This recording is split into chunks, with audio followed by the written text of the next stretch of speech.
الرجیم بسم اللہ الرحمن الرحیم۔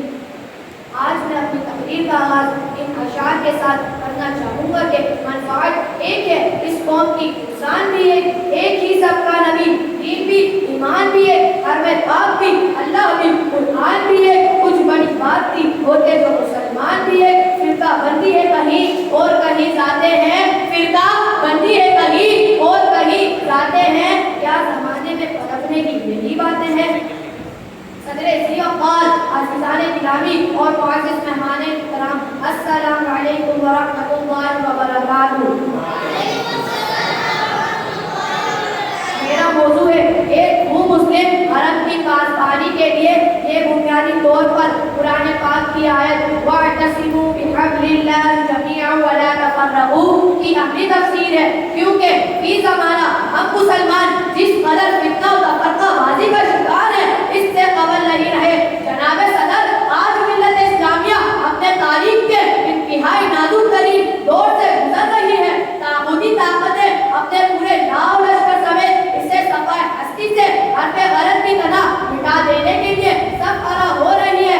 آج قوم رسول ہاشمی صلی اللہ علیہ وسلم کے فرزندوں میں نسلی اور لسانی تعصبات کو ہوا دے کر ان کی ملی وحدت کی عظیم و جان اصل میں لقب لگانے کی سازشیں کی جا رہی ہیں۔ علاقہ حجتوں کو اچھال کر انہیں ایک دوسرے کے خون کا پیاسا بنایا جا رہا ہے۔ جناب صدر، تاریخ کے اس نازک موڑ پر ہمیں سوچنا ہوگا کہ ہمارے عہدے سریا سے پار مدلل تک پہنچنے کے کیا کام ہے۔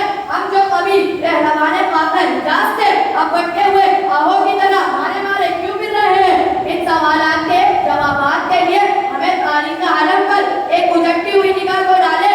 ہمیں یہ حقیقت روز روشن کی طرح عیاں نظر آئے گی، جو قوم تشکک و افتراق کا شکار ہو گئی، ان کی عصمت کا سورج بہنا گیا، محکومی ان کی قسمت میں لکھ دی گئی اور زوال ان کا مقدر ٹھہرا۔ خلافت قاسیہ کا شہزادہ منتشر ہونے کی دیر نہیں ہے، ہلاک و خار نے اس کی بنیادوں کو اکھاڑ کر رکھ دیا۔